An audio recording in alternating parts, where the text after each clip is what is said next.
Good morning, everyone. Today's video, we are going to talk about the life cycle of butterfly, frog, chicken, and human.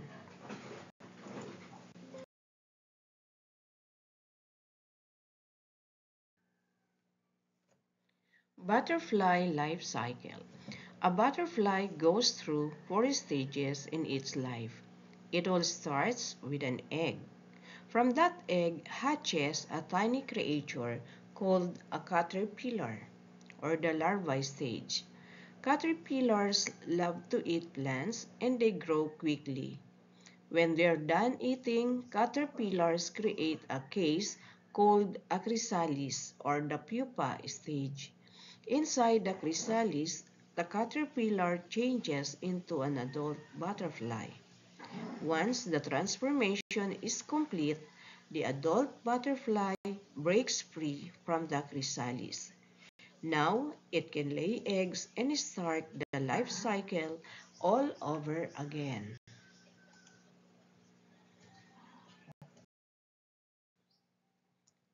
The frog's life cycle. Frogs, being amphibians, undergo a unique transformation. Unlike fish, the young frogs look distinct from the adults. Their life cycle initiates from an egg. From this egg, a tadpole emerges, which resides in water. Initially, it possesses gills and a tail but lacks legs.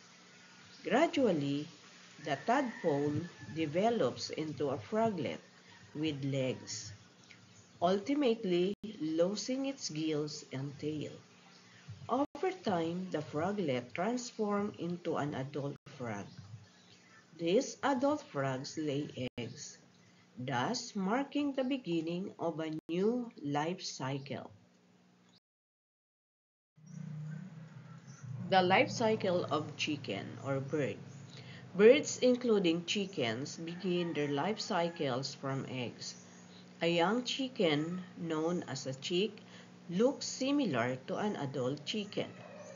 The life cycle of a chicken starts as an egg, hatches, grows, and matures into an adult chicken. Adult chickens lay eggs, starting a new life cycle.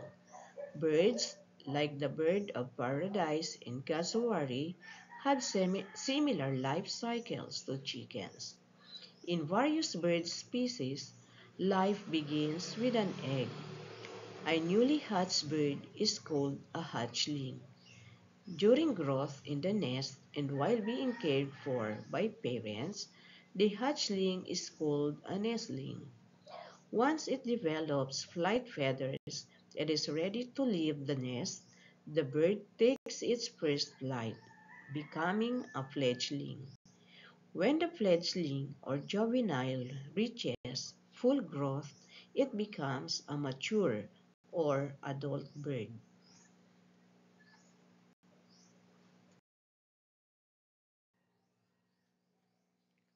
Stages of human life cycle.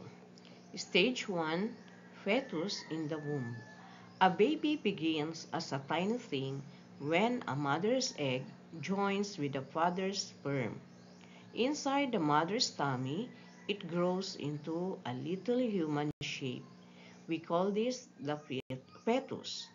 The fetus can't eat, drink, or breathe on its own and needs its mom.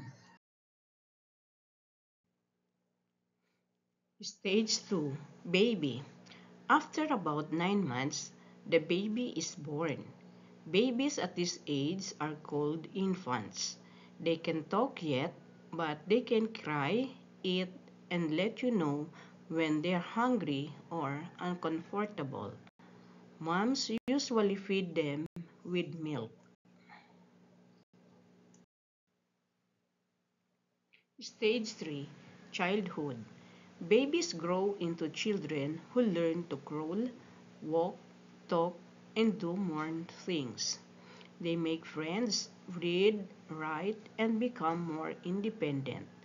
In this stage, we have toddlers 1 to 3 years preschoolers 3 to 5 years, and primary school children 5 to 12 years. Stage 4, adolescence. As kids grow into teenagers, usually from 13 to 19 years old, their bodies change a lot. They grow taller, get hair in new places, and their voices may deepen. They become more independent and their behaviors change.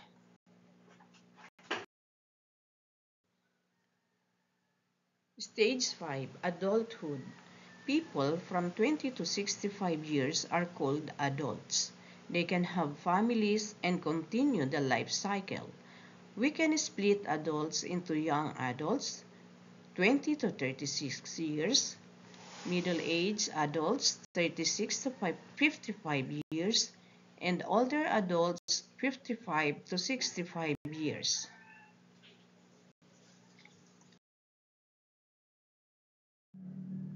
Stage 6, old person.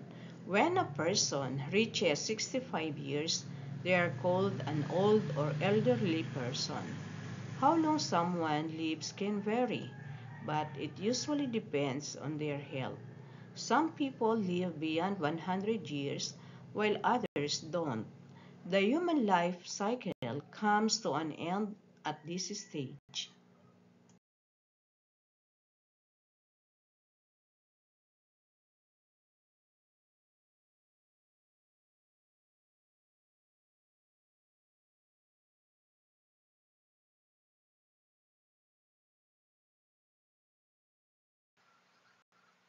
Thank you for watching. Goodbye.